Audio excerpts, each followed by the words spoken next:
أعوذ بالله من الشيطان الرجيم بسم الله الرحمن الرحيم الحمد لله رب العالمين الصلاة والسلام على رسولنا محمد وعلى آله وأصحابه وأتباعه وسلم. Assalamu alaikum wa rahmatullah. Welcome. This week Aisha is going to, inshallah, be our host. Go ahead. Assalamu alaikum. So we are on the 24th word. We discussed the first mystery of the second branch, starting from page 349 last week. And we had started reading the second mystery as well. So I think we're on the second paragraph of page 350. With that said, it might be useful if we started reading from the beginning of the second mystery. Second mystery. Why did the early prophets leave some of the pillars of belief, like bodily resurrection, in brief form, and not explain them in details like the Quran? So that in the future, some of their communities went as far as denying some of those concise pillars. Also, why did some of the saints only advance in the affirmation of divine unity?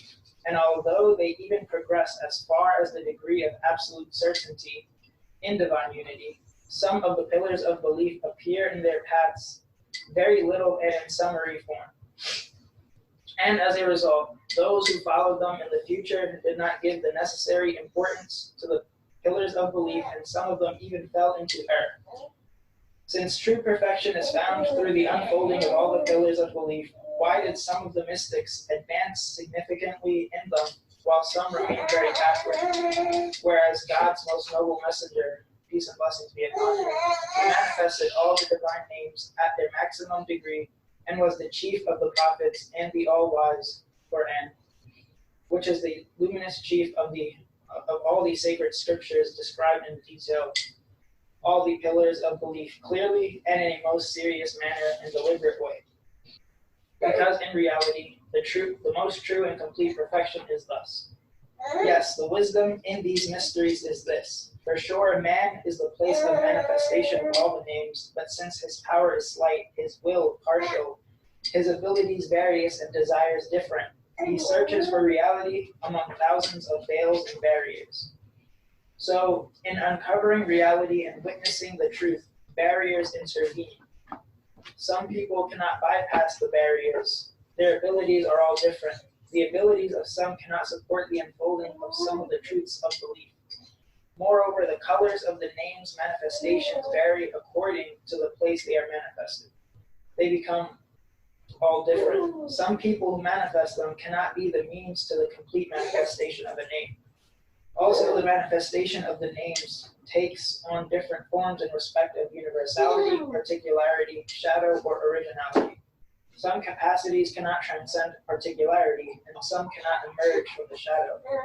In some capacities, sometimes one name is predominant, and it carries out its word and rules in that capacity. Now we shall make a few indications to this profound mystery and this extensive wisdom with an enigmatical, comprehensive, true, but somewhat complex comparison. Should I keep going? Yeah, I think just continue till the third. Okay. Finish the third. For example, let us suppose an adorned flower, a living droplet enamored of the moon, and a translucent atom which looks to the sun. Each of these possess consciousness and some perfection, and each has a yearning for that perfection. Together with indicating many truths, these three things also allude to the spiritual voyaging of the soul, the mind, and the heart. They also correspond to the three levels of those who investigate reality. There's a footnote. Oh, sorry. The footnote says, there are also three groups in each level. The three things given as examples in comparison look to these three groups which are in each level. Indeed, they look to those 9 groups, not the 3 levels. Maybe we should also read first, second, third. Yeah. And stop thus. Yeah. And just an. Okay, got it. No, that's what I had meant. That works. Oh, okay. The first indicates those who follow the path of intellectual thought, those who follow the path of sainthood, and those who follow the path of prophethood. The second corresponds to those who approach reality by striving for perfection through the bodily systems, and those who approach it by striving with the mind and refining the soul, and those who approach it through belief, submission, and purifying the heart. The third is the comparison of those who do not give up egotism, are plunged in works, and approach reality through deduction and reasoning only, and of those who search for reality through knowledge and science, reason and learning, and those who approach reality swiftly through belief in the Quran, poverty, and worship. These comparisons point to the wisdom and the differences between the three groups, whose capacities are also different. Thus, under the titles of flower, droplet, and atom, we shall show by means of a comparison the mystery and extensive wisdom and the progress of the three groups. For example, though its creator's permission and at his command, the sun has three sorts of manifestation, reflection, and radiance. One is its own reflection on flowers, one its reflection on the moon and the planets, and one its reflection on shining objects like glass and water. Thank you for that. So I guess it's a good idea that we read the first paragraph again, because I just realized I didn't think about anything that we discussed last week after it was finished. And I'm looking back at the second mystery now, and I guess what was being emphasized was the significance of how all the pillars are explained and as well as manifested through the Prophet, peace and blessings be upon him, as well as his message. And I know we had discussed that first paragraph in depth, so perhaps we can continue from because in reality. But does anyone want to share any points that they feel are worth highlighting, especially carried from last week's discussion, which would help me personally very much in connecting back to this topic? But if not, I mean, we can continue as well.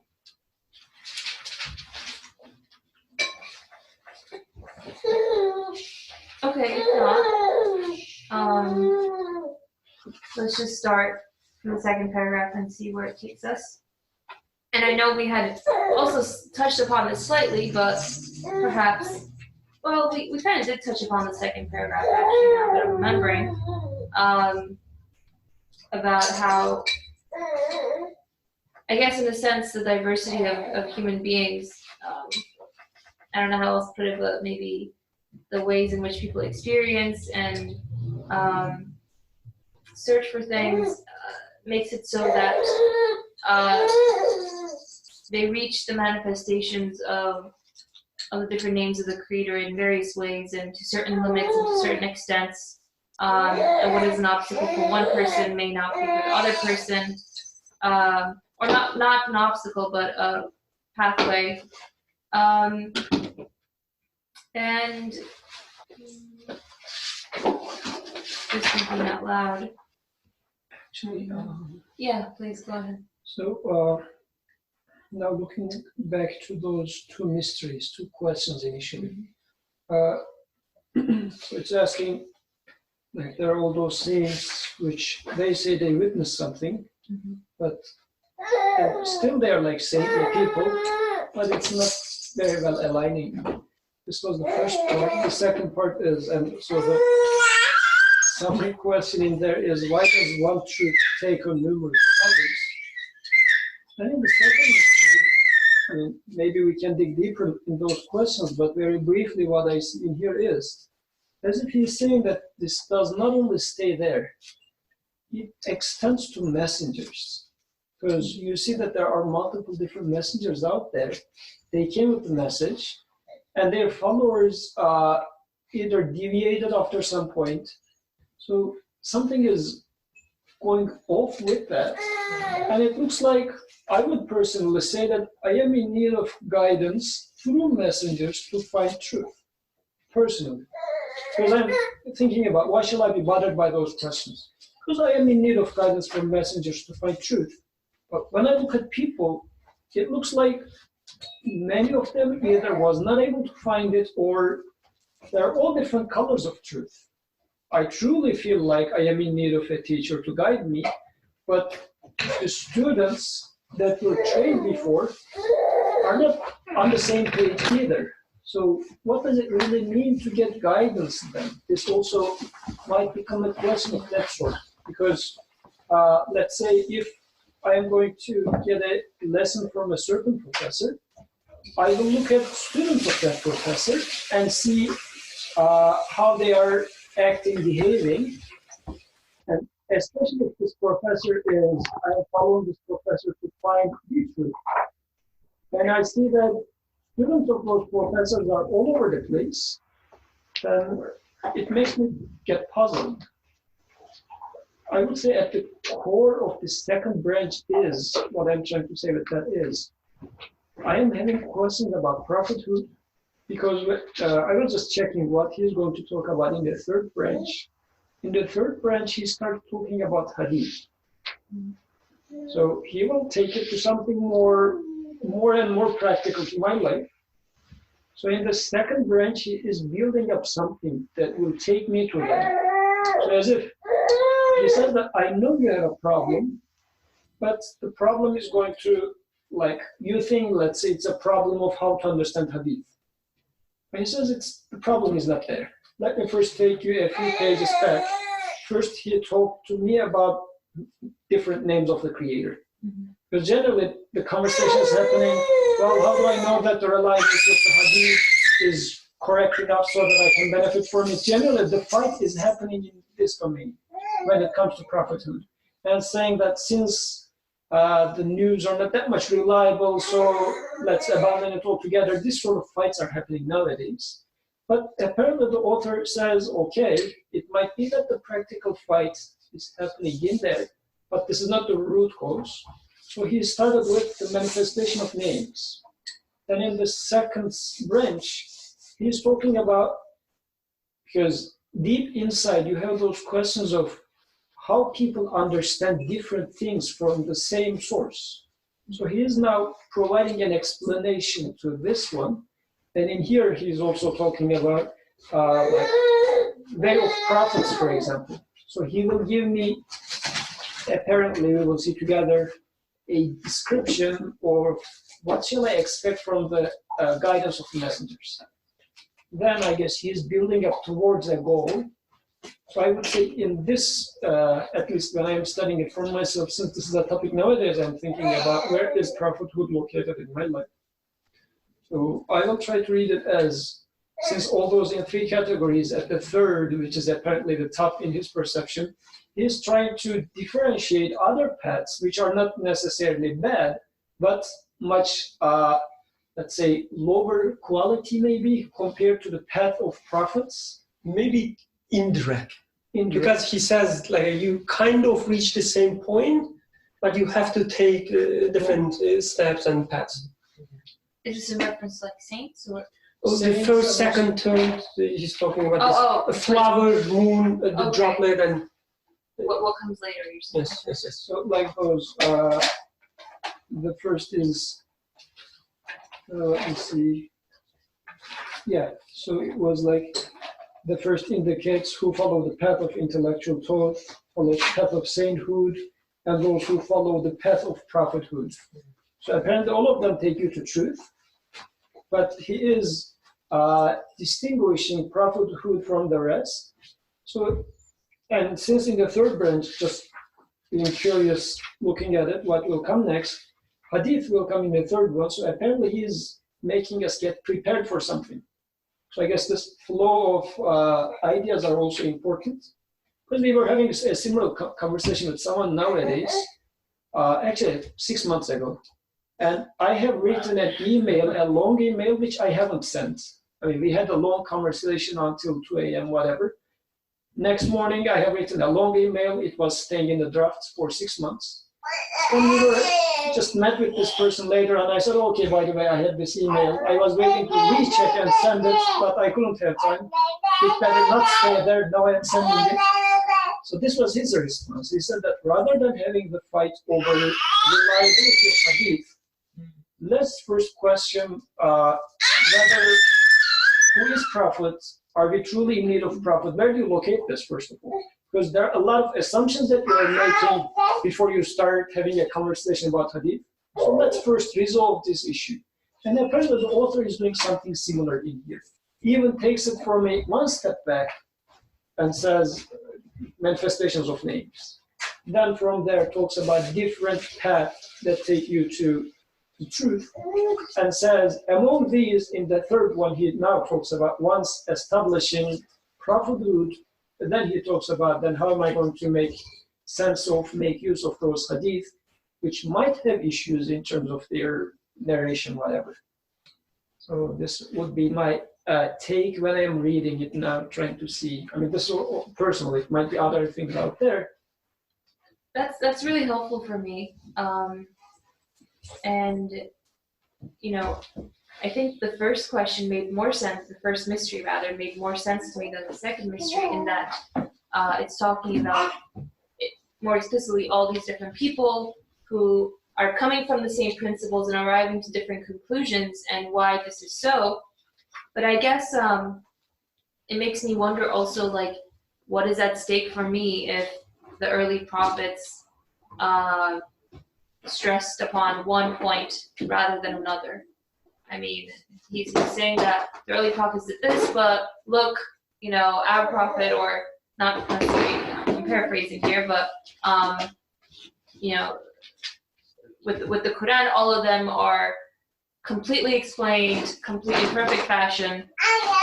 So it's just the question of, in so much as it looks to me, why should I be concerned about what or was not explained by the earlier prophets, other than, I guess, the fact that this is supposed to be one truth that is being given, and why I'm supposed to be looking at the larger picture of how come there are such different ways of going about it, maybe, as I think you were emphasizing this.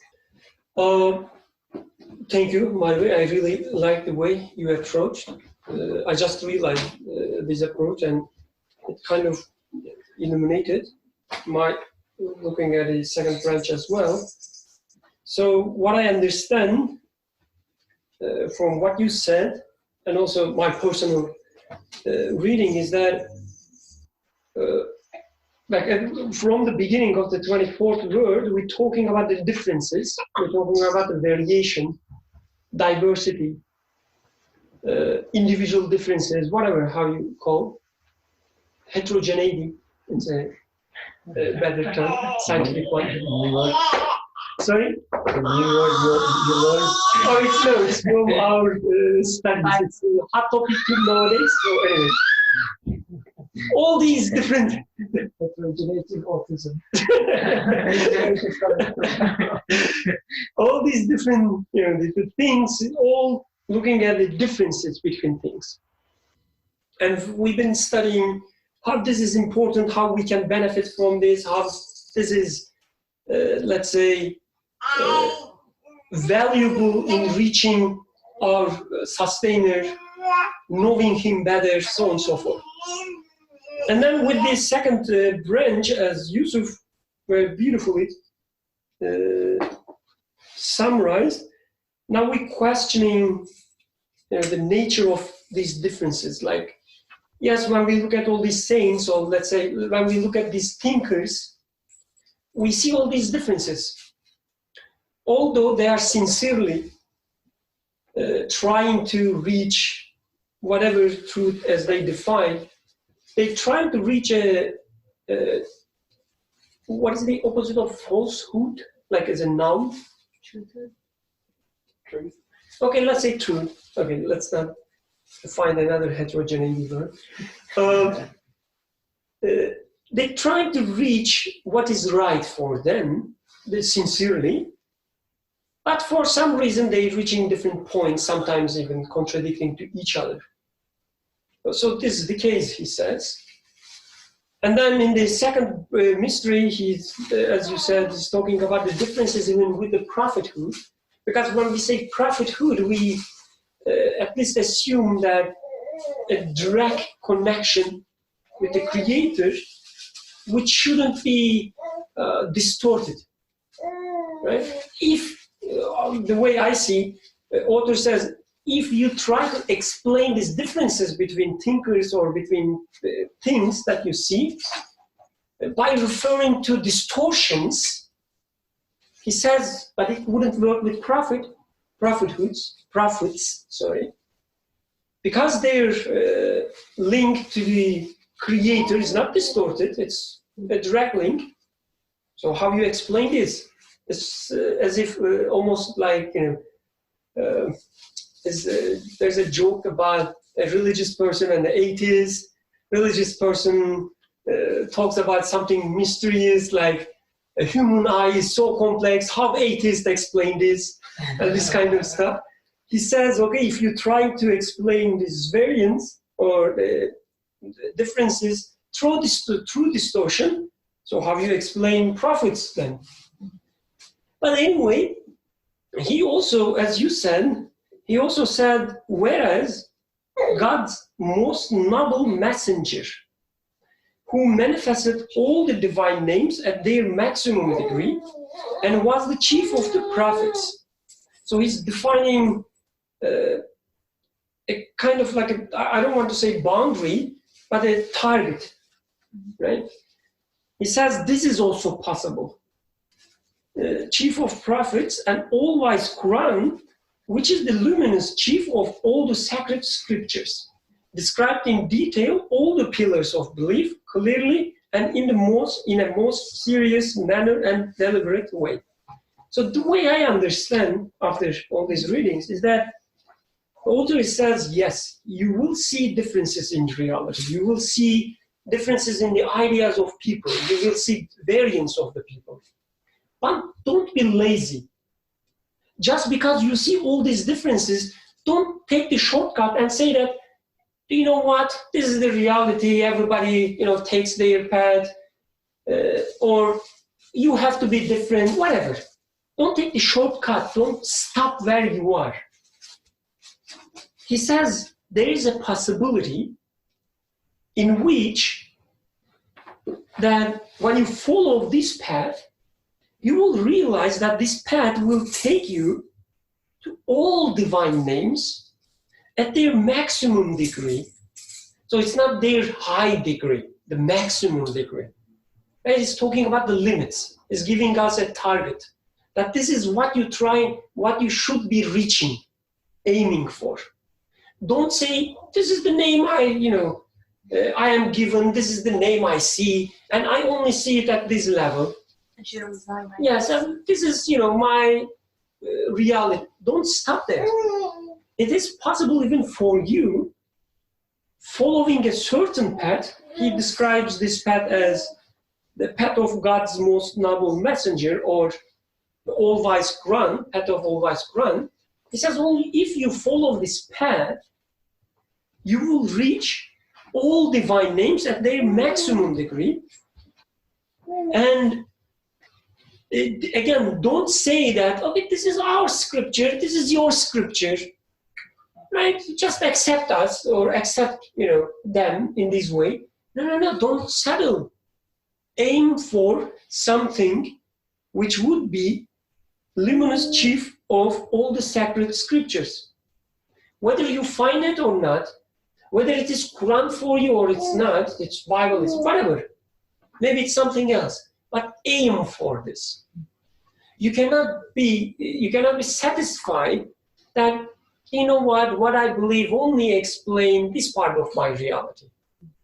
You cannot be settled with this. Aim for a biggest one.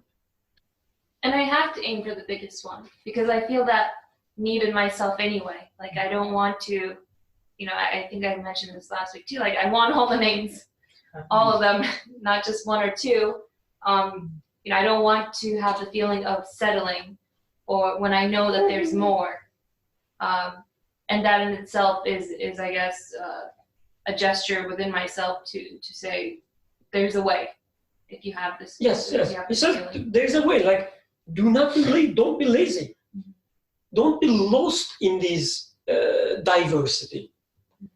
Take this diversity as let's say, different clues, different evidences, or different pointers of a bigger truth, or as a like a biggest truth, whatever, however you say.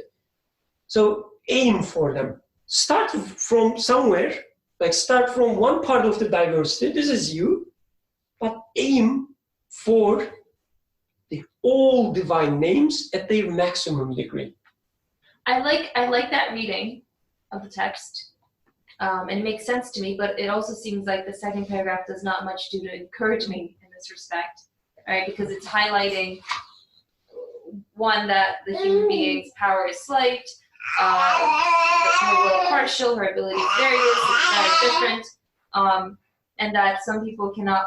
We didn't use the word barriers. I think last week we talked about how instead of barriers it meant like a Wawa door, revolving door. You Right? said bridges, maybe. Bridges maybe, or Wawa second But door. even if you take them barriers, but it will be clarified with the following paragraphs. Like he says, what is it? The part that you read. But since his power is slight, his will partial, his abilities various, desires different, right?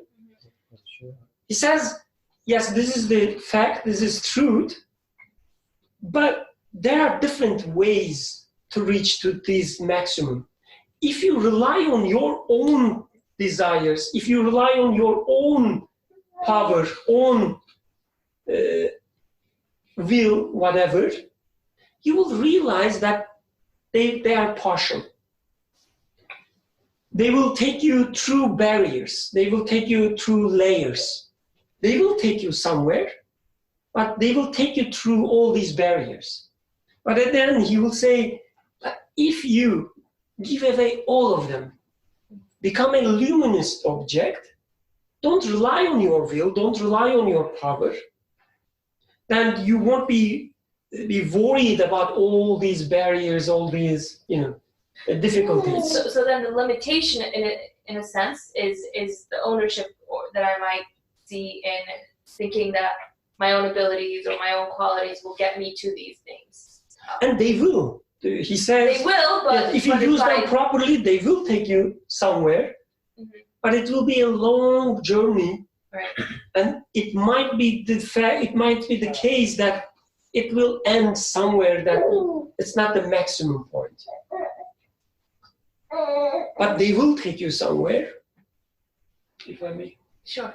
So I guess there's now that I know what author is going to say in the third branch about, let's say, hadith, and I'm trying to just reverse engineer.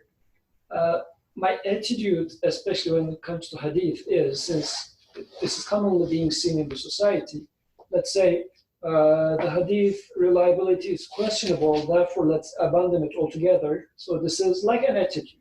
There are alternatives, it's not the only way. The same can apply to here. Since there are so many different colors of truth, then that's it. I mean, I can stop there and say that my color is mine, your color is yours. But the author in here is saying that no, yes, there is a variety in colors, and there is a reason for that. He provides an explanation. But as Birkanab was saying, he sets a goal as well. He says that you don't have to settle with a single color.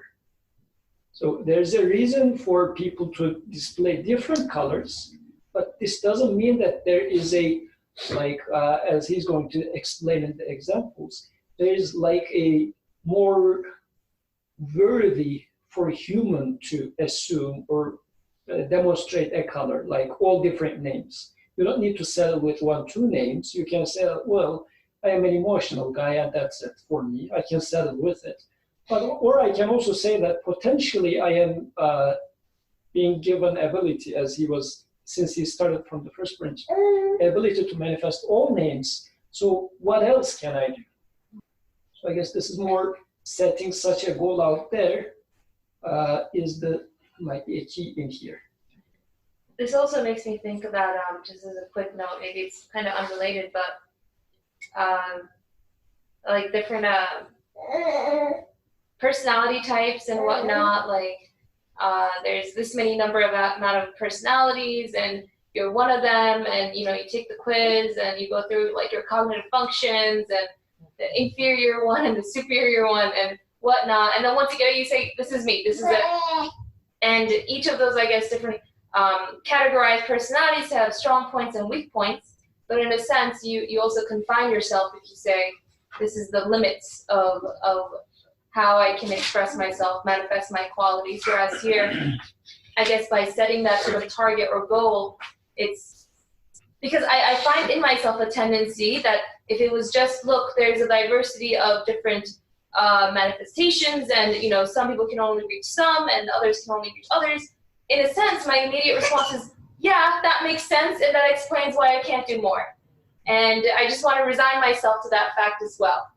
And use it or utilize that as an explanation for why I am unable to go beyond certain points.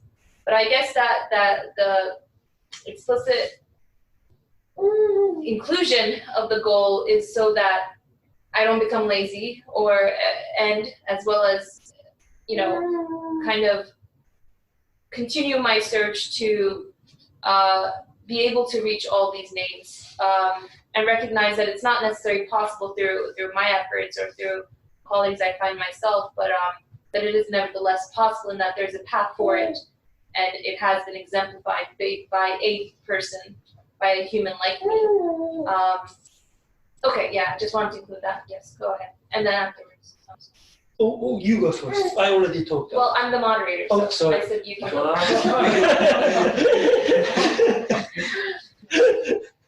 And then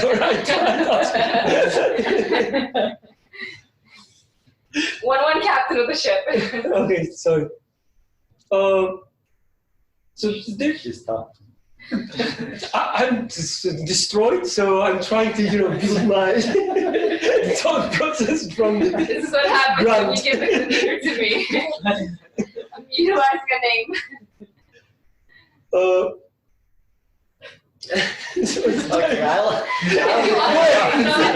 I changed my mind now, brother and son. You go. Mine was short. I was just gonna say that, like, when you talk about diversity, it's not something static. Like, it is true that, like, okay, from person to person, like, you experience different qualities, but also within the same person, like, it continuously changes as well. So it's a dynamic, like, within your own self. You also experience the diversity in a sense that actually from one moment to the next or from one day to the next, you can experience different qualities within yourself. So in that sense, it is not static, it is dynamic, and since it is dynamic, you can, I don't think it is okay to say that this is who I am and it will be like this for the rest of my life, because it just doesn't work that way. Brother Khan, and then I saw Nazwan had his hand up, so. I'm glad he went first, because now I can build my thoughts on top of his. I guess this is a really important point. Like, and reading this text or such text from a personal point of view is, I think, is the key, and it's really important, because most of the times I find myself and others doing such task a big injustice. We read such texts as, the author is talking about the truth, the objective truth, whatever, all these big truths. And whenever we talk such things, we ask, oh, but what do you mean with the truth? Do you think everybody has to be Muslim? Oh, he's talking about Quran. Do you mean like everybody else is just telling lie and they have to believe Quran? This is not the point. Like, nowhere in the text, the author is claiming that he's defining something like the truth, whatever it means. He's not. So we shouldn't start from, like, going back to this target goal example. We shouldn't start from the goal or the target, and we shouldn't try to define the target, what we're going to reach there. Because we cannot. If I'm able to define the target where I'm going to reach, that means I'm already there. It's not the target. Exactly. So I cannot define it. So what do you mean, all the names at their maximum degree? I don't know what it means. This is what I want. This is what I want to see. Like, I can understand it, like, theoretically, even if I don't know experientially what it's like. I mean, I can still define a target in a loose sense without having necessarily experienced it.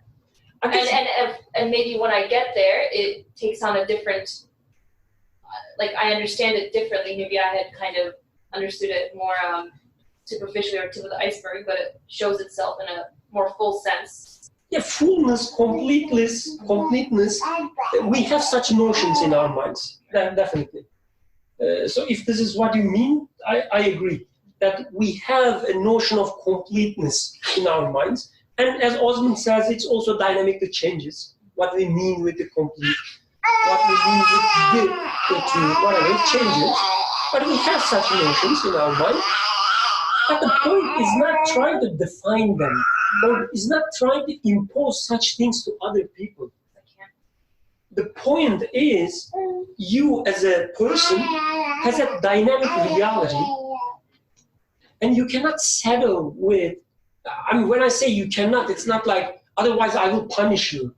This is not you. This is what I mean. This is my reality. Yes. A human being cannot just say, this is me, and this is him, this is her. Just let's accept this. You cannot do that, or at least, let's say, okay, be less bold in my claims. I cannot do that. I need a proper target. I need a proper purpose. And he says the proper purpose is all the divine names at their maximum degree. So in another way, in other words, we see reality in a relative sense. Like I am, let's say, taller than Zeynep, but Zeynep is much taller than Bushra. So search for absolute. Again, like don't make how do you say? Don't be unjust. No, don't make injustice to the text. Injustice. To the text, right? Okay. Don't do injustice to the text and say that, oh, but can you define absolute? The point is not that. Just realize this relativeness, but do not settle there. Do not say, okay, this is the reality.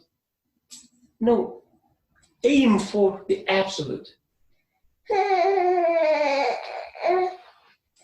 Yeah, go ahead. Oh, actually, Brother Nazim had a comment, so please go ahead, and I will unmute myself. Yeah, assalamu alaikum. Yeah, I had some reflection to share about this idea that like so many people started with I guess from the same source, but presented in different ways. It could be one of the possible reasons could be that truth isn't, like truth is very circumstantial sometimes.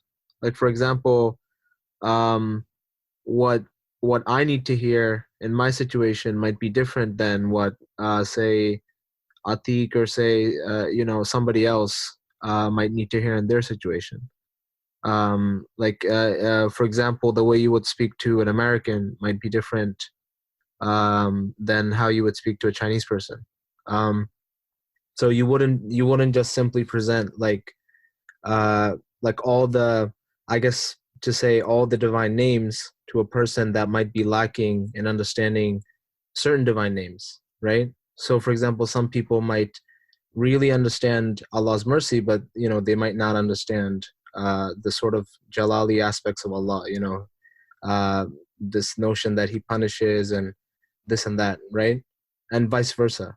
So so truth can be like circumstantial. So like depending on what a society is lacking or what people are lacking, they might need to be told different things, right? And certain things must be emphasized, whereas other things not so much. So I think that's a big part of it. I think we can relate to that personally too, because let's say you're trying to start on this journey of realizing the truth. You can't simply ingest all of it at once. You have to start somewhere, right? And usually we start with those things in which we're lacking. So if we're lacking understanding of for example, causation, that's a place that we're going to be really concerned about. If we're lacking understanding of, I guess, the day of judgment or resurrection, then that's something that we're going to be focused on, right? So, yeah, so I just want to say that. Thank you for that comment. And, I guess one point I'm taking away from what you're saying is that when we talk with others, there's always ways to start from a shared common point of understanding or experience that can help us further then explore the ways in which names manifest in different ways to different people, and offer us further insight in our relationship with a certain name. But yes, thank you. And we have a plethora of comments that I don't think. What are the comments? Sorry? There's a lot of comments. No, I want to learn the word. Oh, it's not like heterogeneity. Mine is only 3 syllables. Plethora. Like, Plethora, okay. Yeah. Anyways, that are the peak of eloquence of LOLs. Okay. I started feeling very little over here. What's that? I started feeling very little over Yeah, here. everyone's in a mood today. Starting with myself. I feel like someone have a comment here? Or no? No? Okay. And mashallah, we have quite the amount of online participants today. I see a lot of beautiful colors in the list. So I'd love to hear some different voices as well. As usual, same voices can get tedious, but always appreciated. Did we have a comment here? No? No? Okay. I guess I just one point I wanted to make from what Brother Burkhan said was you were talking about how I can understand things in terms of relativity, right? Of you being taller than Zainab, but Zainab being taller than Bishra and whatnot, but that I should aim for the absolute. I think I can aim for the absolute in terms of concluding that the absolute is necessary, but I don't know if I can ever experience the absolute now So in my current existence. Yeah. Like when you take this, it's you still, I guess, do the same thing, which is you're trying to define absolute, and you're trying to imagine how you would experience it or whatever. So one simple example. Can I just say one Sure, more please. thing? Because I'm trying to understand. Mm-hmm.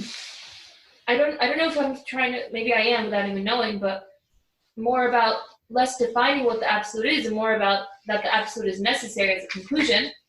But if that is a way of trying to define the absolute, I mean, I'm just definitionally, well, maybe I am trying to define the absolute. Okay, go ahead, let me hear. I guess like a simple example would be love. Zainab loves me. Okay? Inshallah. Yusuf loves me more. Osman loves me even more. Like there's these degrees of love that I experience.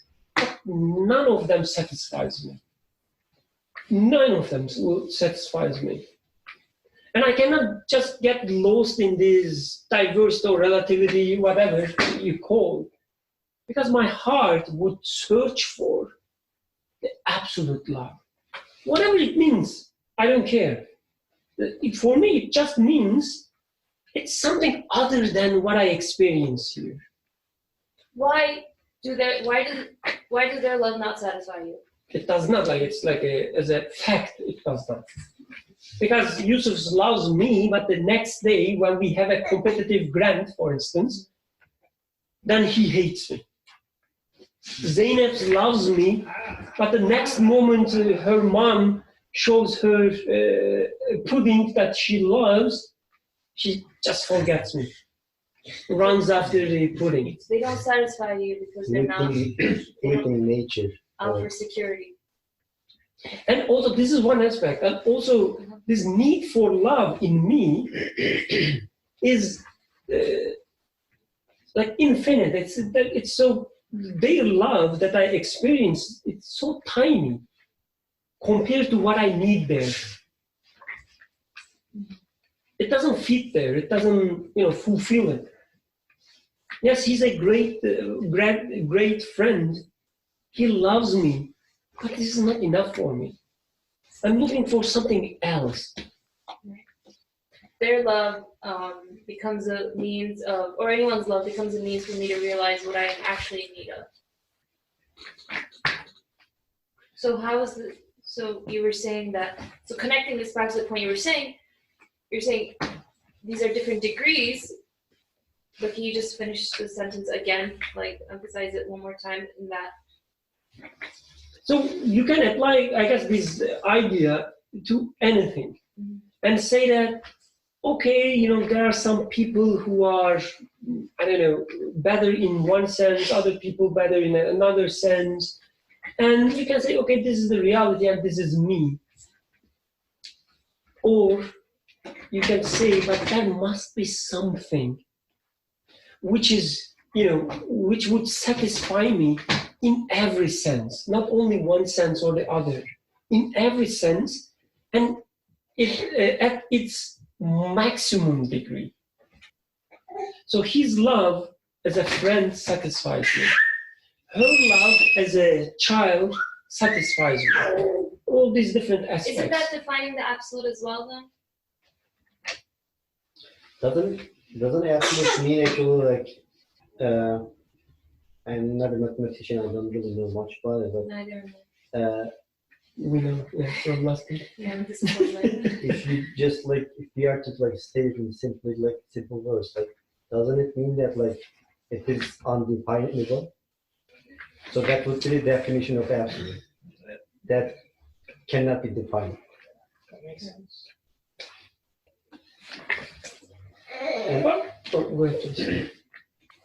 If we are to refer back to the verse, so there is no God but He, and His all beautiful names, right? That's the verse that we essential. That's the verse that we are trying to understand. So in the first part, we said that okay, to find that there is nothing in this experience, in my experience, that is worthy to be an God or something that you can see as God, which kind of takes you in the conclusion that okay, whoever the agent of this experience is must be out of the experience itself. But then second part of the verse is that all the qualities that you experience is His. So that's what we are trying to understand, right? What does it really mean? If we are to take for example mercy or love as an example, if I understand that okay, the source of that quality, the quality of mercy, if it's absolute, and absolute, if absolute is undefinable, so it is futile to even entertain that idea. But at the same time, if it is the source is absolute, there must be an I should say maybe endless or infinite reflections of that quality. Then that takes the immediate experience, in a way, it doesn't take it out of the equation, but it makes it a secondary or less important, because whether then it is through a different example, whether it is through Yusuf's love or someone else's love, the experience of love or the notion of love or the fulfillment will be there somehow, some way, so that then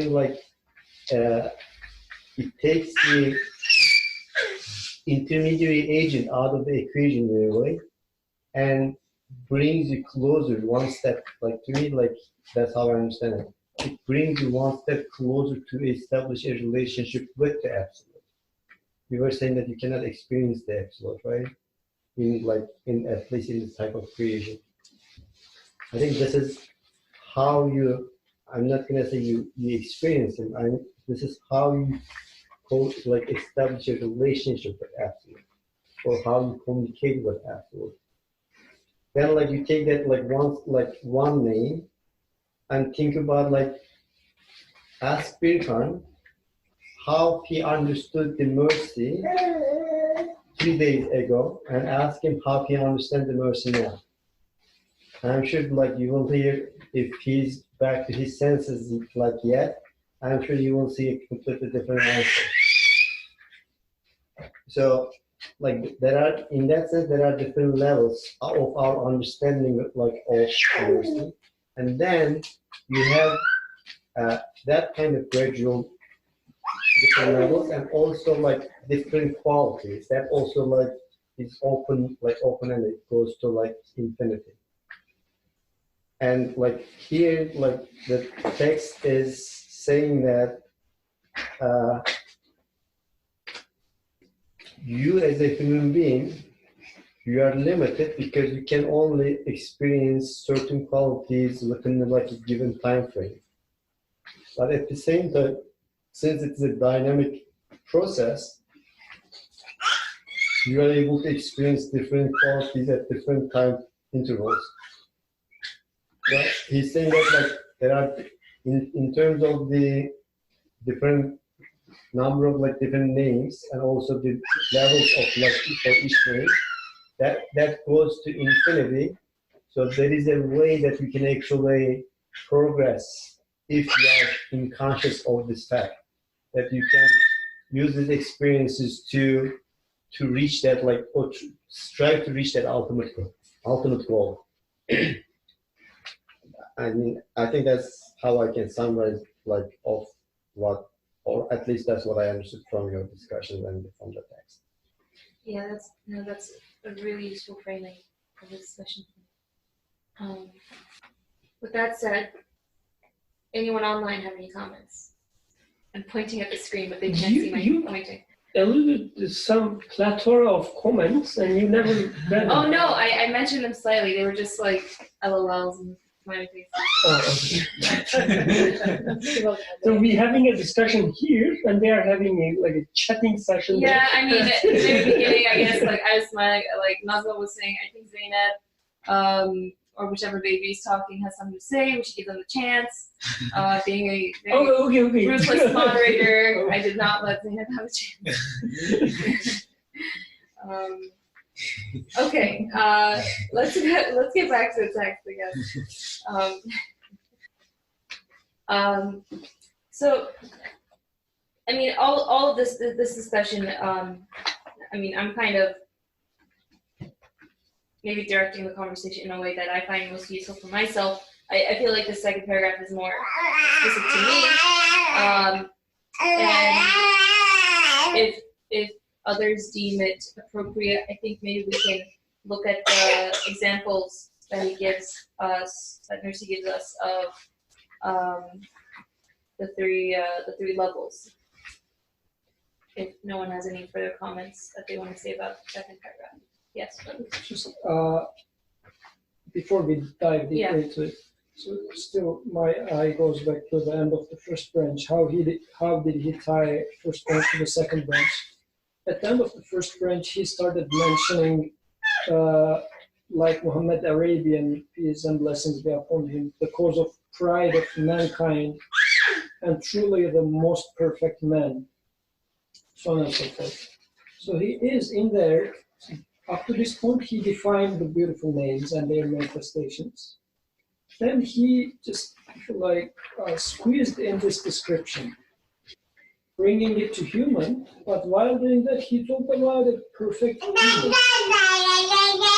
So, what does a perfect human mean? What does a perfect car mean? Because perfection is, again, since we are talking about the goal, so it sounds as if like there is there must be some sort of pinnacle of humanity. This is sort of setting the ground in the first place. Shall there be such a thing in the first place? Because if there shall be such a best, forget about the name for now, but shall there be a perfect man? Or if you have only seen the cars or the apples, whatever, would you say that, well, this apple is better than that apple? There must be a perfect apple, something like this.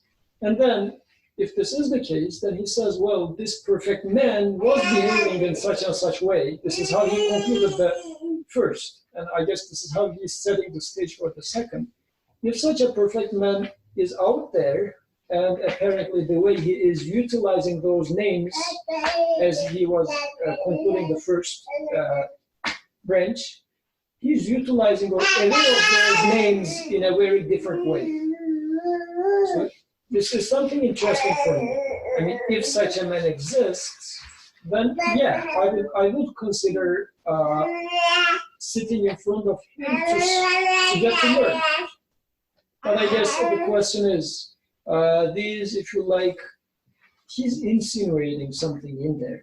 Like a perfect man must exist, and this man indeed was that perfect man. And then the question here follows then, saying that, okay, he was the perfect teacher, and I was looking for a perfect teacher. Let's assume we handle this part. Then I would like to sit in front of him and learn to get the perfection myself. But I look at the students of him and say that, wait a second, every one of them, so in a sense, misunderstood partially. What does it mean? I would like to get training, but how do I get training? Is it feasible? Is it going to be worth it? Because if nobody is able to take the lesson, I'm not going to be able to take the lesson either. So I guess these are the line of thought that he is very quickly going through them. But still, there will be a lot of things that begs questions, answers in there. Because eventually, otherwise, why would I listen to Messenger? If he is a perfect man, and if there is a notion of perfectness for man, then yeah, I would definitely follow. But even saying that there is a perfectness means one is better than the other. Is it so? Or Messenger is just, his idea is just another idea. I might take him this way as well. So do I expect somebody to be the perfect one among us, among mankind, for example? Because what follows is building up on that, if it makes sense. I have to first question the notion of perfectness Yeah. in a human, in order for me to even go further than that. Mm-hmm. Shall there be a perfect human? Because once I say perfect, then that means one is better than the other. And there must be an ideal It sets case. up the framework that I'm working with. Yeah, then there must be an ideal case. Why expect such a thing? Or, from my point of view, you are as good as I am. He is as good as I am. Every single human has equal value when it comes to their guidance. Because especially when it comes to the messenger, I'm expecting guidance from messenger, at least putting it in the traditional way of reading. This would be the person that I'm expecting guidance from. If everybody are equal in this sense, for example, I mean, if I don't have any notion of, or let's put it this way, if my notion is all about equality, and there's no perfectness in my world anyways, then The notion is about what? only equality. Equality of everybody is equally true, let's say. Or your truth is true, his truth is true, everybody's truth is true, let's say. Then there's no notion of perfectness anyways, right? So then there's no, his argument stops right there. Is there a notion of perfectness in the first place? From my point of view, let's take it as such. From my point of view, is there come a better person than Atik, or vice versa? Or they're just like, well, all of them are human. I feel like there's so many subtle points being made by Nursi here, and like lines of thought that I find it difficult to digest and keep track of them. So comments like yours are very helpful for me, and I welcome others to share their insights as well. Maybe come with a question, I'm not sure. So, if there's a question mark at the end, it's a question. That's what, actually I'm kind of puzzled. That's why I don't know how it's gonna come out. So when we talk about like perfection and individual, first of all, like what do we mean by like the perfection of the prophet? Because like when you like the text that you're referring to, it says, I'm just gonna read it first. Like Muhammad the Arabian, peace and blessings be upon him, the cause of pride of mankind and truly the most perfect man, supplicated with 1,001 names in his prayer, Jefshah al-Kebir. So are we talking about like the most handsome man? Are we talking about the, I don't know, like the perfect human being? Or are we talking about like perfect in the sense that like in his understanding of this life and experiences, or his understanding of God, or his like the level of the knowledge of God that he came to? Yeah, this is a legit question. So Because like I think like that's why it really needs to be defined, because when you look at the honestly, like when you look at the life of the prophet, especially I am putting myself like in a position who wasn't exposed to the culture since the childhood, let's say. When you look at the life of the prophet, it's full of contradictions. At the age of 25, maybe someone like at the age of 40 with like many children who is rich at the time, and becomes at the age of like 60 or 50 some years old, and married with like a girl that's 9 years old. So like you cannot go to anybody with that kind of claim. So that's why I think it's important to understand like what you mean by that. I guess so even before again coming to this practical life of that specific man, do I have a notion just at the level of definitions? One person being the best of mankind, and what would that mean? And let's name him later on, but from the point of view of the first branch, in which he says existence is manifestation, from that point of view, do I expect a human being to be the perfect human, either in terms of understanding those names or being the manifestation? I guess I'm not sure if they're separate things. They sound like if they're the same thing. A man being a perfect mirror or a perfect one who understands the names to utmost degree. Do I expect such a human, or do I say that you are understanding these names like that, I am understanding those names like that, so all are the same, that's all. So is there a betterness versus, this is what I question, because apparently to my understanding, he assumes such a thing in here. I don't know if he assumes or he says like again, like since like he's studying the verse of like the most beautiful name he says, and then he brings up the Jefshah al-Kebir into the, and Jefshah al-Kebir is like another like text that is available, that how he defines, I don't know if define is right to like, how he like knows or like sees the creator. So those two speak to each other. So like, is there any other text like in that sense I can say that like, yeah, he understood at the best level. I don't know what you like again like you mean by perfection, but when you read Jefshah al-Kebir and how he beseeched through different qualities of the creator, like there are a lot of stuff that I never even thought of that notion, let alone that like referring that like quality to him. I was never even aware of the notion, like that name. So like when you read that and when you look at the other texts available, is there any other text that is like equivalent of Jefshah? So that might be like proof for say that yeah, like there is no other text so far that I have seen that is worthy or at the same level as Jefshah. So then I can conclude that yeah, this is the best so far that I have seen. So what I'm trying to say is, even before coming to there, so let me open it up a little bit more, just avoid confusion.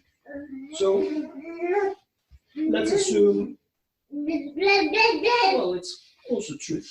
I don't know well about cars. And when I'm going to buy a car, I consider you to be a better man of understanding cars. And I call you, I ask for your guidance in terms of buying a car. So in there, practically what I am doing is, Brother You're Osman, acknowledging there is someone knows better than me. Yeah. So in there, I'm not saying that, for instance, cars, Osman has his own ideas about cars. I have my own idea about cars. So implicitly, and by just looking at my action, actually, I am saying that there is someone better than me when it comes to cars. And I call and try to get guidance. So this notion I am questioning. That means there is somebody, I mean, there is like a betterness from which I can benefit. This is why I'm calling for you. So I guess same line of thought. It's not really rocket science, but just that, just to establish, make sure that it is there. I'm also realizing that, or for example, Brother Birkan 3 days ago, in terms of his understanding of love, he was somewhere. Today now he says, oh, now I am at a better state, location about love or mercy. So he can even compare it within himself. And sometimes we say that if I was able to talk to my 13-year-old self, I would say this and that, right? So we have some examples for future. Yes. Oh, right, yeah. So we do observe this, which gives me the idea that there must be a man who must be better in all aspects. Naming this man is the second stage, but first of all, there must exist a human being who is going to manifest the names, but all the names better than me, Birkan, Osman, Atik, all together. Then, once I realize that such a man must exist, like I'll call you for the, let's say, car, wherever this guy, however I can reach him, I would be determined, because now I have an excuse, I am determined that I am in need and he has the capacity, then I will go and ask for him. But if I am thinking that, well, who is Osman, man? I can just Google and understand cars by myself. He learned it somehow anyways. He has his ideas and look at his car. I mean, if this is my attitude, You can get my car for all, you would never ask for any advice from you. so, I mean, if I take it as such, then in my world, like, I am the best anyways, right? So like diversity doesn't mean the equality of all the different options. Diversity means that there is also gradual different levels of understanding, which then that's where it comes like good, bad, like better or the best. Because if I take it as such, then I would say, just comparing the two, if I say whatever I do is right, I buy this car, but since I bought it, this is the right decision that could have been made. Go for a 2011 Camry, that's it. But if I say that, no, this guy is wiser, I might have done a mistake.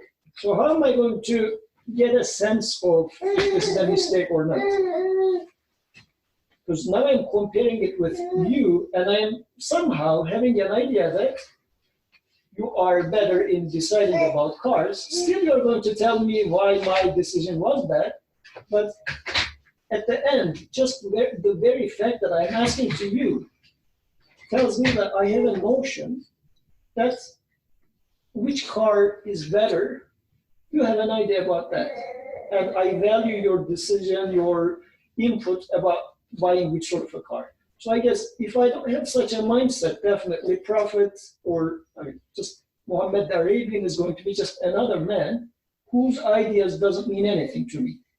But if I have such a, again, let's put the name aside, Muhammad the Arabian, but would there be a man whose ideas shall I value, because he is going to be presenting those names in a balanced way. And I know that I'm not able to keep the balance, so I'm going to take help from him.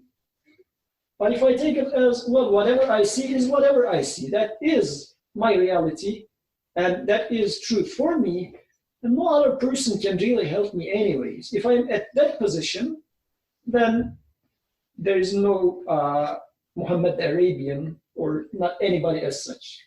So this is the initial position.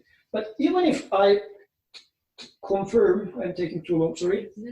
So even if I confirm that such a man must exist, then still I can have those questions at the beginning of the second branch. I mean, all these were hinted, I would say, just with a single word of the most perfect man. This is inherently there.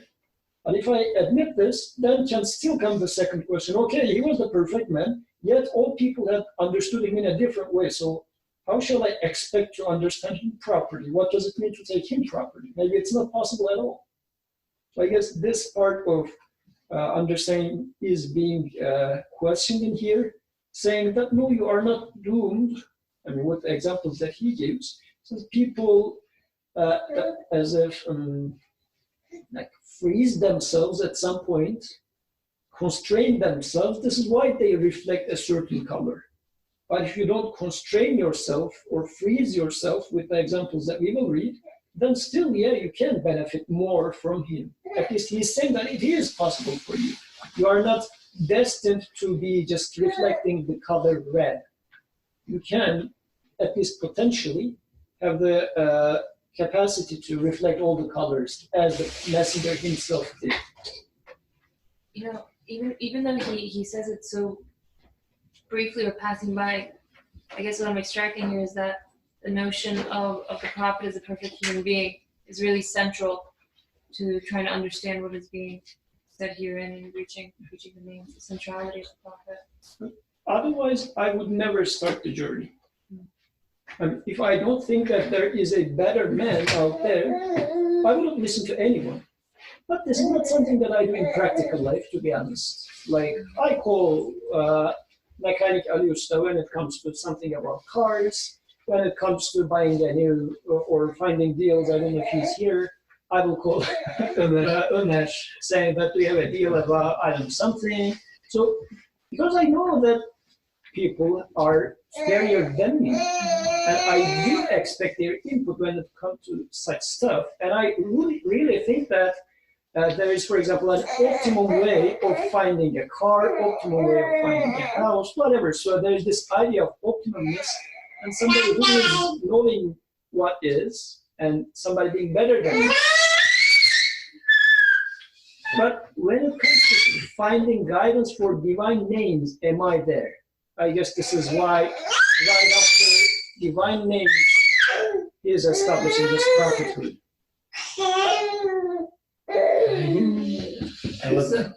I'm sorry, I'm just going to interrupt here. Okay, so Sublimer says LOL, and we had a comment from HP plus NB plus NH. NH? NH. It's a new one. Nihan. No. I have a guess of what the name is, but you have a comment, and I would be very happy to listen to it either from HB or NV or MH. Hi, Assalamualaikum. Oh wait, are we unmuted? Yes, we are. Okay.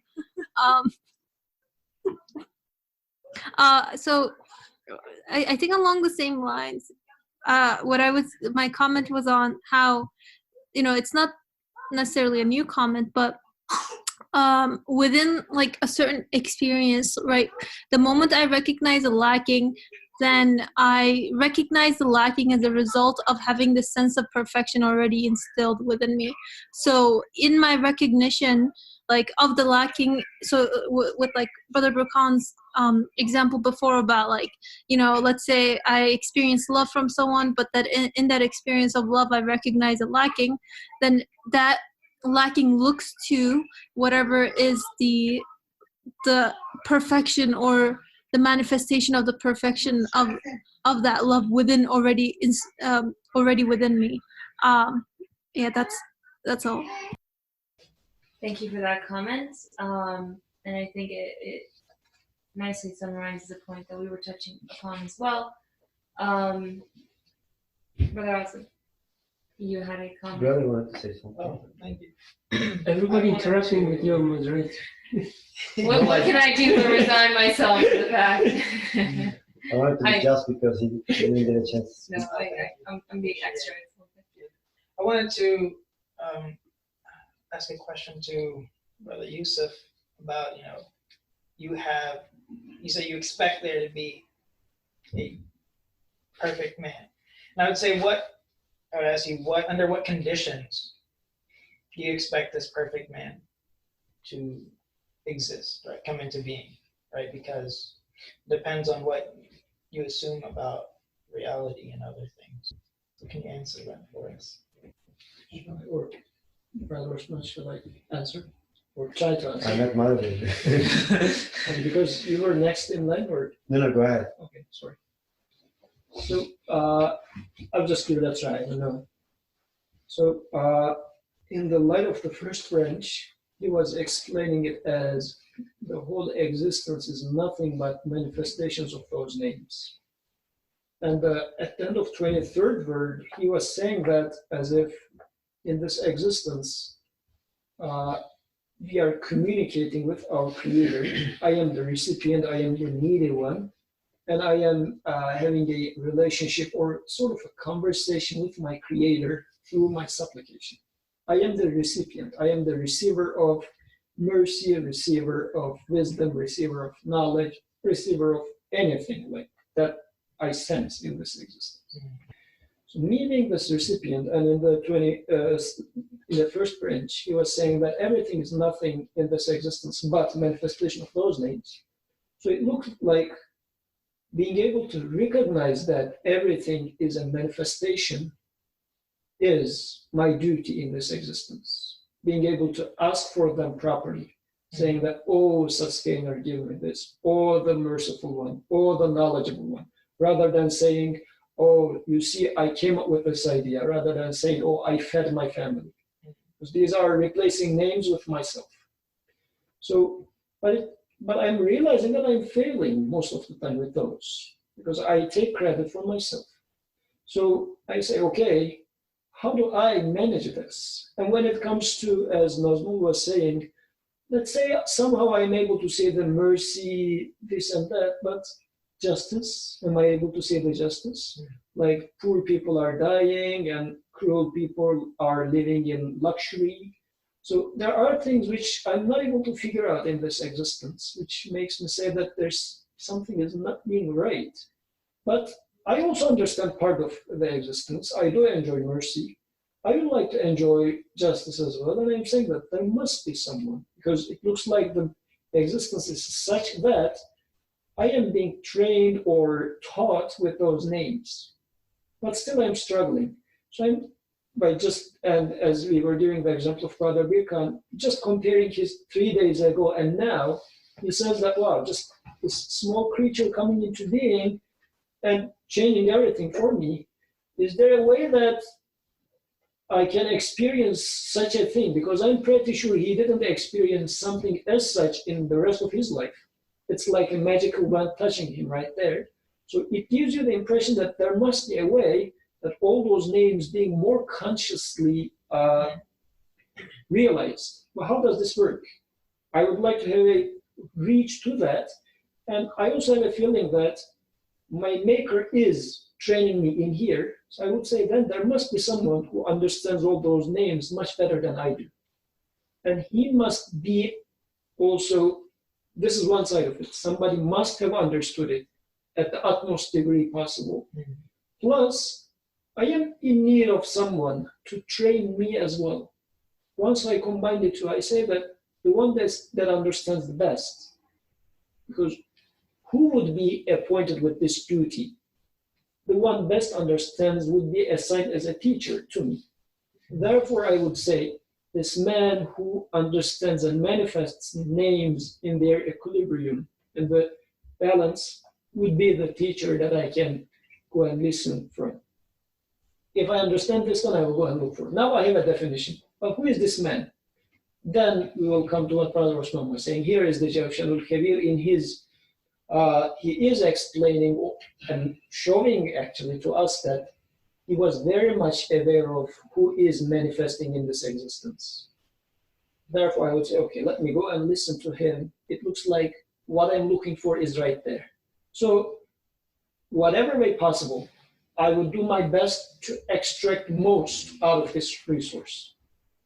But first of all, am I that much determined? I guess this is what this second branch is establishing. Because in the third branch, he will start explaining how you can extract most out of what is left over the centuries from the messenger.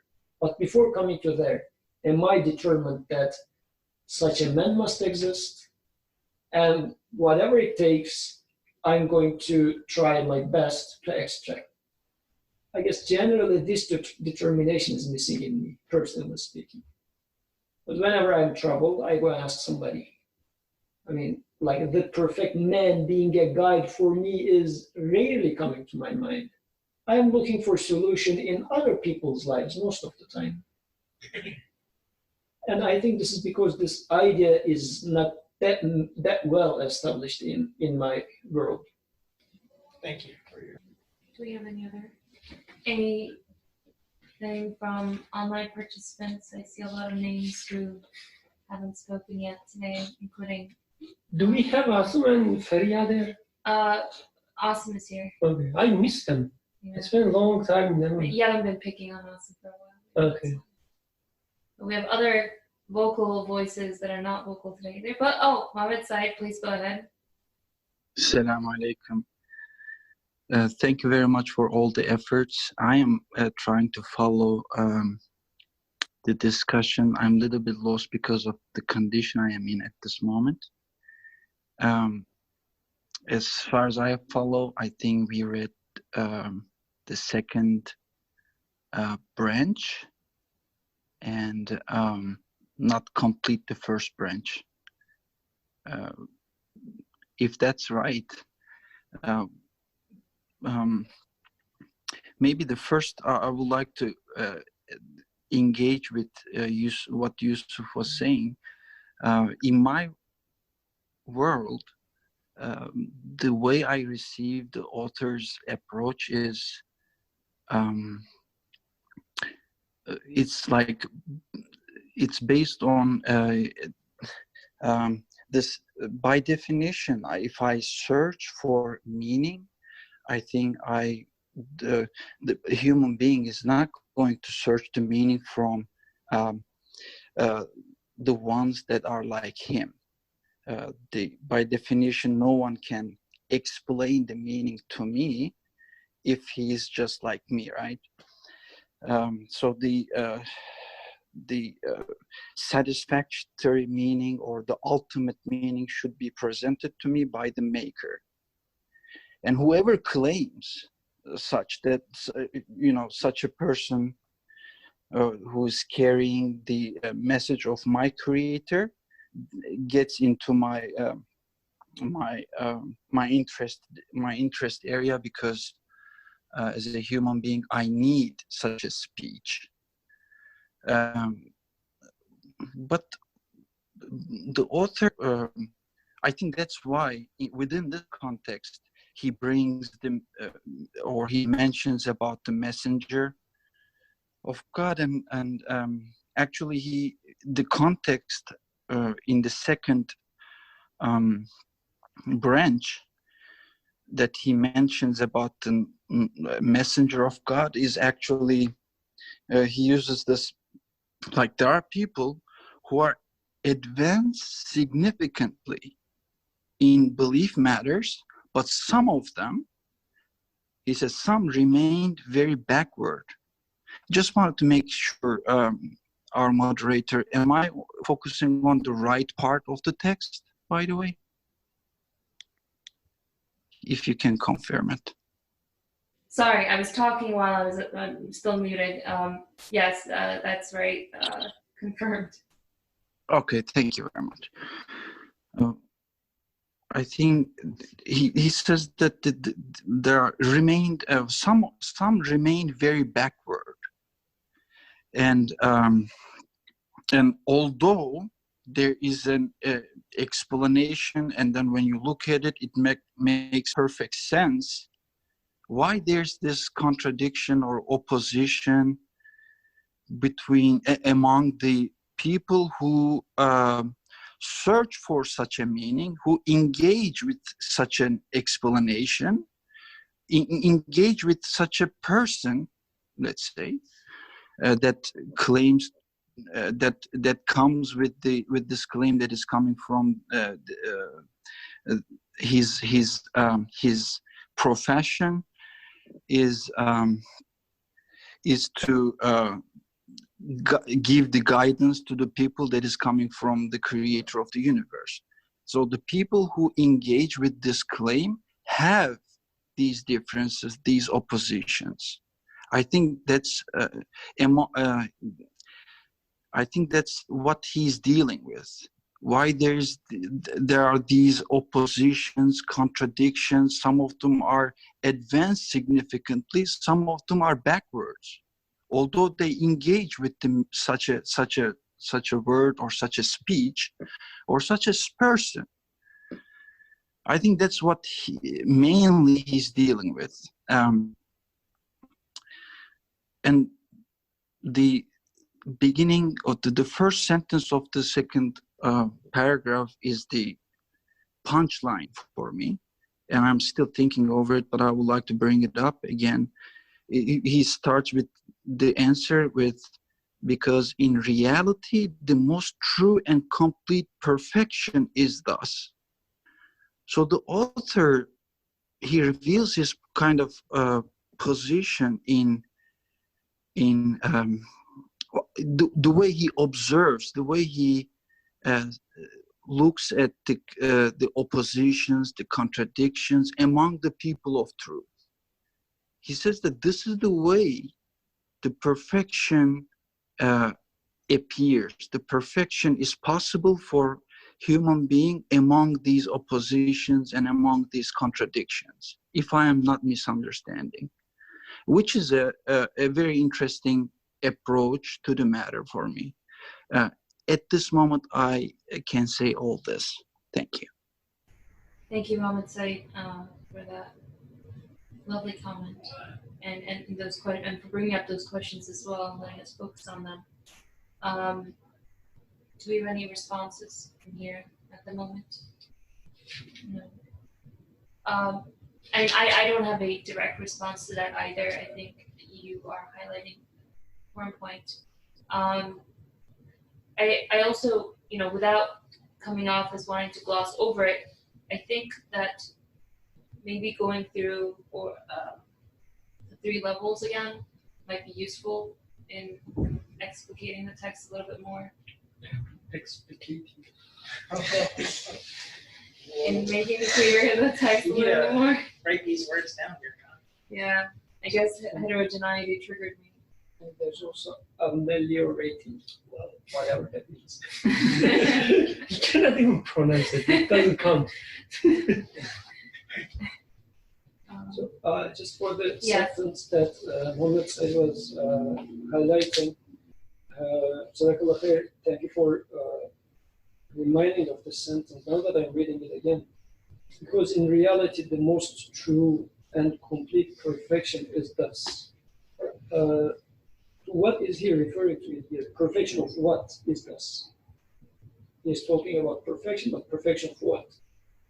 Is he talking about perfection of message, perfection of messenger, perfection in existence, perfection of the manifestation of divine names? Looks like subject of this. Ambiguous. It's ambiguous. So what does he mean in here? I jumped in, but I find it very much great question. I think that just perfection in anything, perfection is only possible through different approaches in human level, in everything actually. I think perfection if I sense some, if I engage with someone who is glorifying a man, and I will say, why is glorifying this man?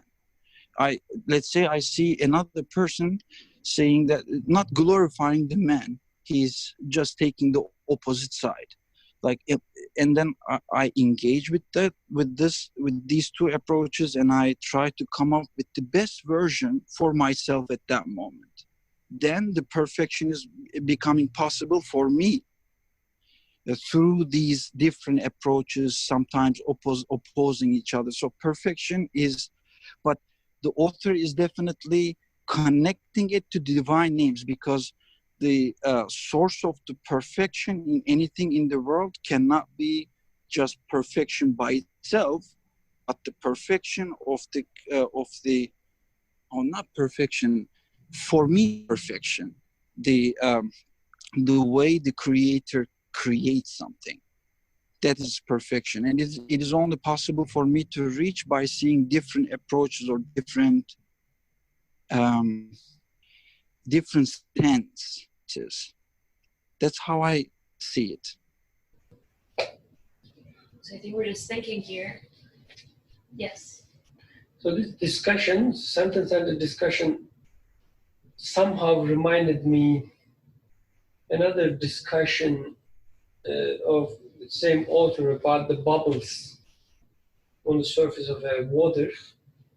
It says, you look at the bubbles, you will see the light of the sun, but they will disappear immediately, and new bubbles will take their places. And through this dynamism, you will know about the true source of the light. So the dynamism you observe there has a wisdom, has a purpose there. It will take you somewhere. So I guess with this sentence, I might be wrong. I'm zombie mode right now, but so I cannot trust my reading and understanding, so help me. But the way I understand, he says at the beginning of the second mystery, he says, why did the early prophets leave some of the pillars, so on and so forth, right? Why? He starts with the why, and he gives the answer here. Oh, because in reality, the most true and complete perfection is thus. So the first part, it says, like, why we don't see, let's say, perfection, or why we don't see completeness in all these examples.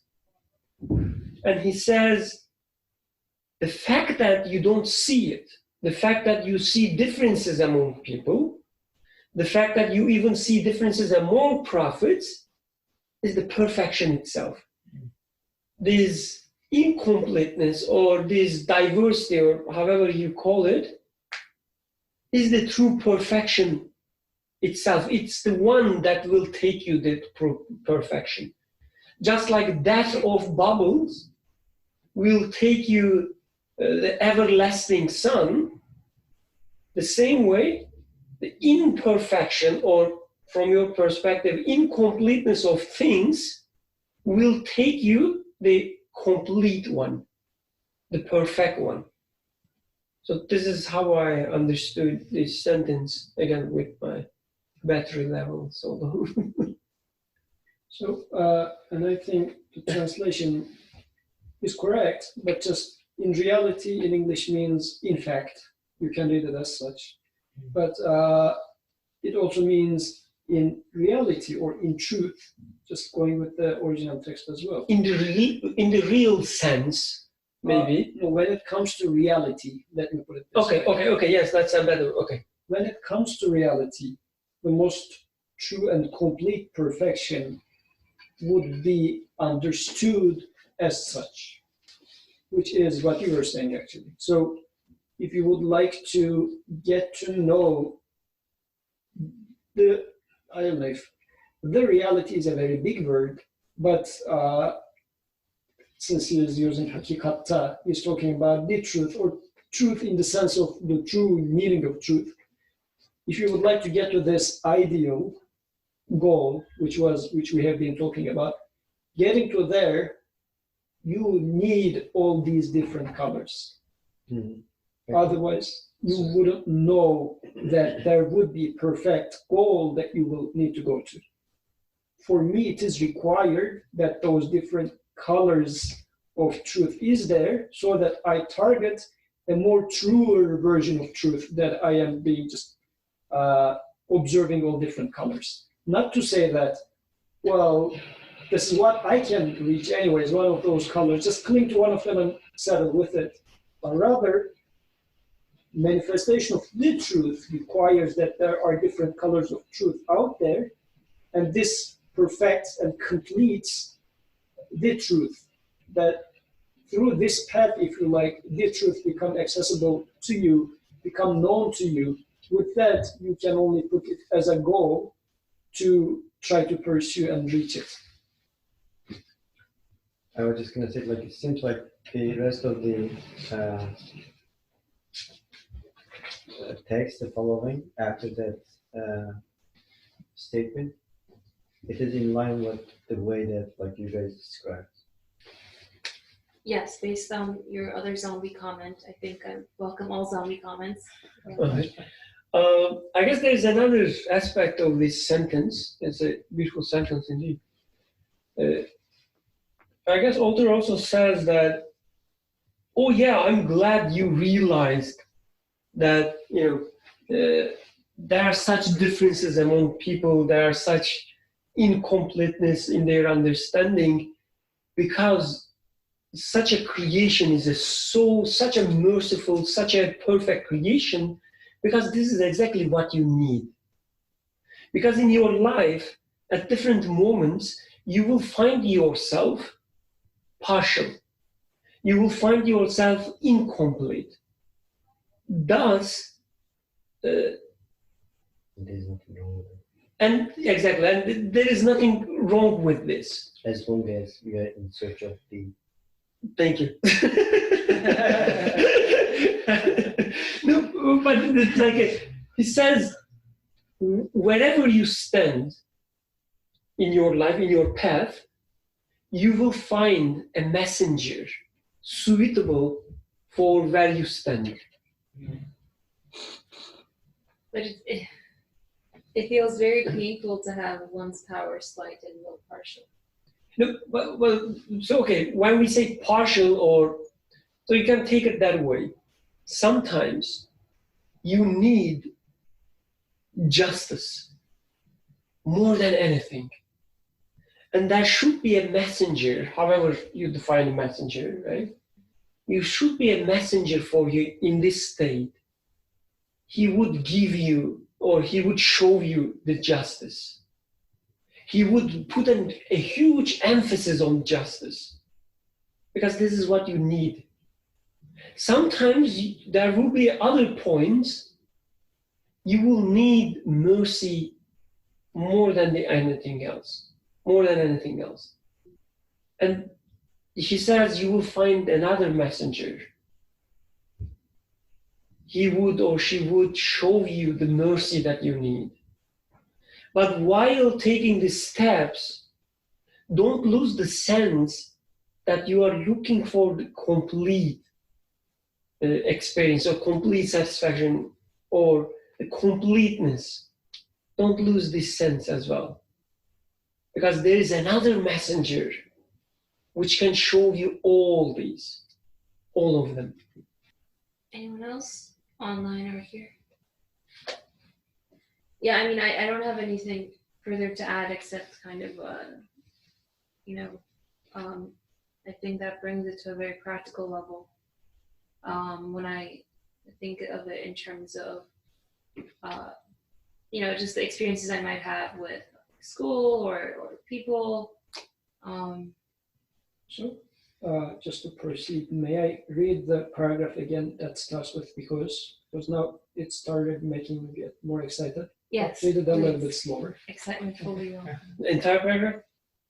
Yes, until, for example, Because in reality, and I just took a note for this word, because when it comes to reality, with the capital R, the most true and complete perfection can be known to me as such.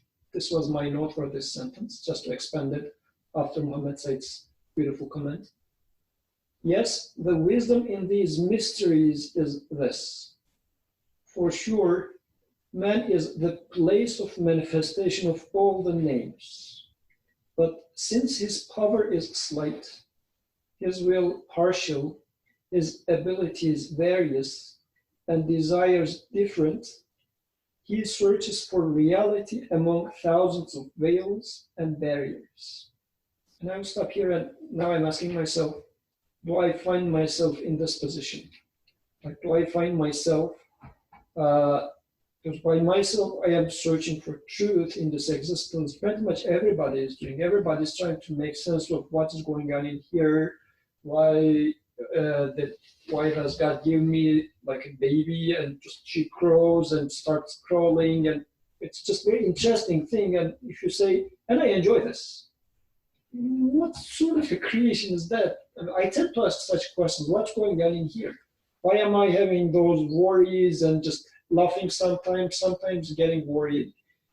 What's going on in here? I guess this is what it means. He searches for reality among thousands of veils and barriers. And veils and barriers being, sometimes I like, sometimes I get bored, sometimes I get frustrated because I'm sleepless. Like, these are all veils and barriers in front of me, which sometimes prevent me seeing what is behind it. So this is my reality, actually. He's pretty much describing where I am.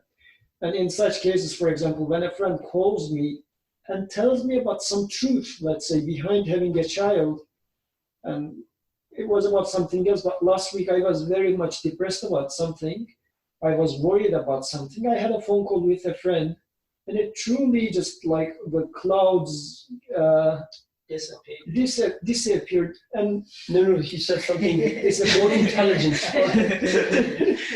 So, and I am very grateful since Monday, Tuesday, because of a few consecutive phone calls that followed, which was out of my plan. And alhamdulillah, I was able to see the meaning behind something, which I was not able to see by myself. The things were very dark for me when I was looking at it from where I am looking at. Somebody showed me what is behind the scenes. It became meaningful, and I became very much content and happy since then. So I truly feel like I am searching for reality among thousands of veils and barriers. So in uncovering reality and witnessing the truth, barriers intervene. And while I'm reading, if anybody has any comments, I mean, since out of my excitement, I kept reading, but sorry. Some people cannot bypass the barriers. I experienced this. Their abilities are all different. The abilities of some cannot support the unfolding of some of the truths of belief. In this specific case, I was stuck with something. Another friend was very cool about it, and he said, why are you just getting stuck in there? Why care about it at all? And this was not the first time, actually, I am hearing it from someone about the very same case. But the previous announcements, reminders didn't work for me. But from that person, it truly hit them for the first time. I said, really? I mean, why am I getting stuck in there? Why am I taking this idea or man as an enemy rather than a person who is in need of supplication, like I am in need of supplication? It was truly a game changer for me. So you're saying your passage through this barrier was to let go of concern over the problem. I was having a wrong concern. It was not something to be concerned about, but rather something to be learned about. But I took it as something to be fought with. I said it's not Something to be corrected. Something to be corrected, but I need to fight with it. But he was saying, no, this is not something to be fought with, but it's just a source of lesson. Go back and check yourself what it means for you. And this was, again, not the first time somebody is saying it, but for whatever reason, Just don't click. it started clicking just at that point. Maybe, I mean, this is what he's saying in here actually. People are like having different abilities or different times because I am changing over time, as you were saying at the beginning. So maybe I was not there yet to understand what it means, but something starts making sense at a certain point. Moreover, the colors of the names manifestations vary according to the place they are manifested. They become all different. Some people who manifest them cannot give a means for the complete manifestation of a name. Also, the manifestation of the names takes on different forms in respect of universality, particularity, shadow, or originality. I don't know if anybody has anything to say about this. Like a very loaded sentence. Some capacities cannot transcend particularity. I guess I can only read that much. I will stop here. Should we try to understand what these words mean? What words? Like, Because reality, mystery. universality, particularity, shadow, or originality. Right.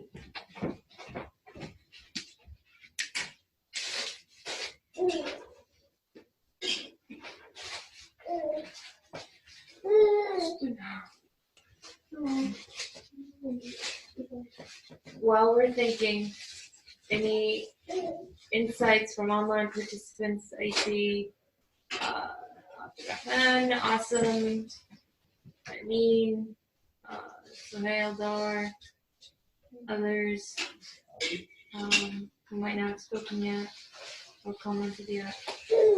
We would be grateful for the clarity of your thought to enlighten us. You have all the big shots. Why are they so quiet tonight? You have all the big shots and they are so quiet tonight. Yeah, I mean, I guess they're all waiting for the others to talk. And being very humble and modest, maybe. I feel like last up, yes. Okay. Abdurrahman has a comment. I'm just speaking to speak, really. So Brother Yusuf was, or you were talking about the first sentence, and so because in reality the most true and complete perfection is thus. So the way we should be understanding this sentence is because to get to reality or to see reality in the most true and perfect way, the path to it is through the messenger in the Quran. Is this how we're now interpreting that sentence? Is my first question before I continue. Say that again. I just unmuted. Could you repeat the question if you don't mind, Abdurrahman? So, because in reality, the most true and complete perfection is thus. What I understood is to be able to understand reality in the most true and completely perfect way, it is through the messenger and the Quran. Is this how we're now understanding the sentence? I think in here it is through having those different colors. Like people understanding them in different levels is a means for me to understand it in the best form. Because now I am seeing that there are different levels of understanding, which gives me the idea that there must be a best way of understanding. So the road is open to me. This is what I'm understanding. So what you say is the goal is out there through Prophet and Quran. I mean, there must be an ideal way of explaining this existence, but different people understanding it at different levels is a message to me saying that there is a way for you now, because I can compare. I mean, having different colors means, having different levels means perfection is possible. Then it paves the road for me that I can walk through this and I can try to achieve the goal. This is what in reality, I mean, when it comes to attaining or trying to reach capital R reality, the most true and complete perfection to become known to me, I require those different colors being manifested there. That's what I understand. Does that clarify the question? So, okay, that voids my question. But what I understood with the thus, I thought it looked to the previous sentence with God's most noble messenger and the all-wise Quran being the way or the path that we can take to understand reality. And I know we didn't get into it, but the first, second, and third, it seemed that Nursi was also touching on that, where it seems whenever he speaks about the third one, which is the most perfect one, it's through belief in the Quran. He talks about these things. So it seemed to me that he was saying that to be able to understand reality in the most perfect and true way, it is through the messenger and the Quran. And also, when I was thinking about it this way, it made me realize that maybe, yes, as a man, I do have barriers and I have inabilities and lacking and in terms of reading the names and understanding existence. Like, let's say someone understands wisdom a lot more than I do or sees other names a lot more than I do. However, through using the Quran and the messenger, I will still be able to attain or get on a path where I can still find all these names. Even though I have barriers, these could be ways that I can attain, like, I guess, reaching like perfection, let's say, in the other aspects. But that was just me talking to talk. Thank you.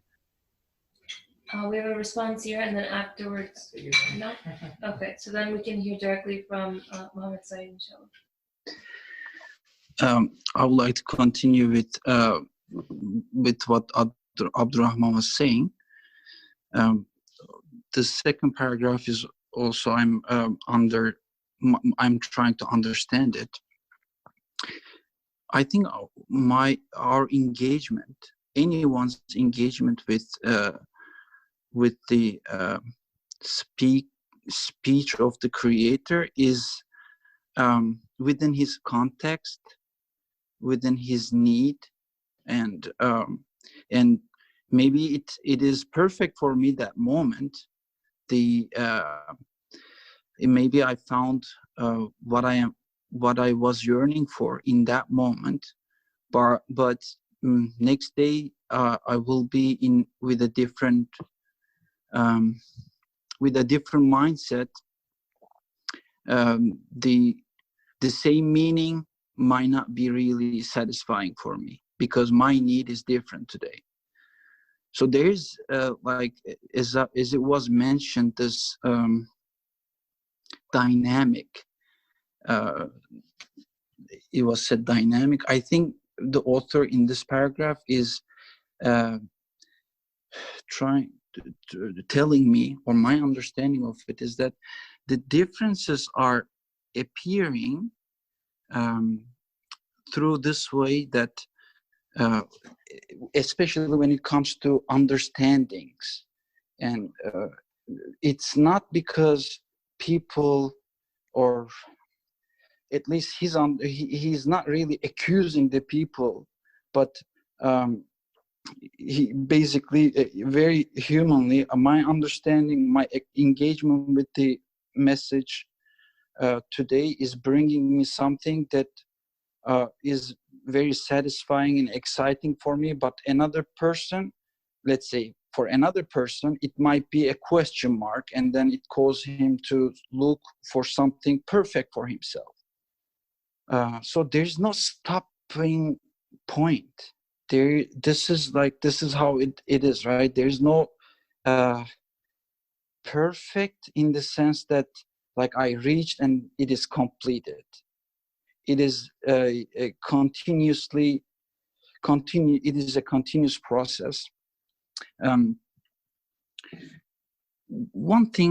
Another thing I would like to highlight, that the author brings the abilities in the question, that I think he is kind of hinting that this has something to do with my free will.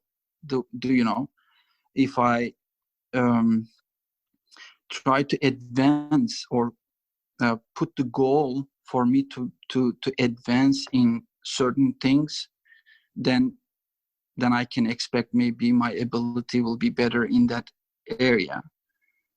But maybe I'm then by focusing on one thing, then I have to put some other things aside. You know, I cannot really do everything at once. That's how, that's my reality, right?